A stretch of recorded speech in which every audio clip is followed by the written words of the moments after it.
Ces débats budgétaires marqués par une annonce surprise hier soir. Ce n'est pas un ministre, mais bien Laurent Wauquiez qui s'est rendu sur le plateau du 20h de TF1 pour annoncer la revalorisation de toutes les pensions de retraite au 1er janvier prochain, à hauteur d'environ 0,9%.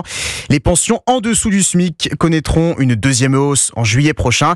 Le président du groupe La Droite Républicaine à l'Assemblée explique avoir obtenu cette concession de la part du Premier ministre, mais ce coup politique inattendu laisse sceptique une grande partie du bloc central. Alexandre Chauveau. Oui, car si comme le député macroniste Mathieu Lefebvre, beaucoup sont surpris par l'auteur de l'annonce. Est-ce que c'était à Laurent Wauquiez de faire cette annonce ? Je ne pense pas, c'était très certainement au gouvernement de la faire. C'est bien le fond de la mesure qui interroge. Et la question c'est, est-ce que cette mesure, elle est vraiment dans l'intérêt des Français ? Encore une fois, je n'en suis pas certain, compte tenu des modalités qui, une fois qu'on les découvre, on s'aperçoit que c'est peut-être pas la panacée pour les retraités.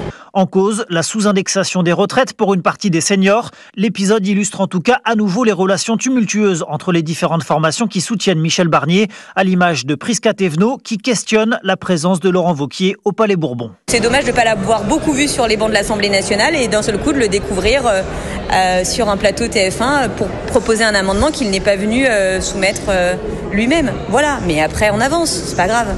Et au sein du fameux socle commun, tout le monde s'attend désormais à ce que Gabriel Attal obtienne à son tour gain de cause sur l'allègement des charges pour les entreprises, priorité des macronistes, manière pour Michel Barnier de ménager les égos au sein d'un bloc central qui cherche toujours à s'apprivoiser. Alexandre Chauveau du service politique d'Europe 1.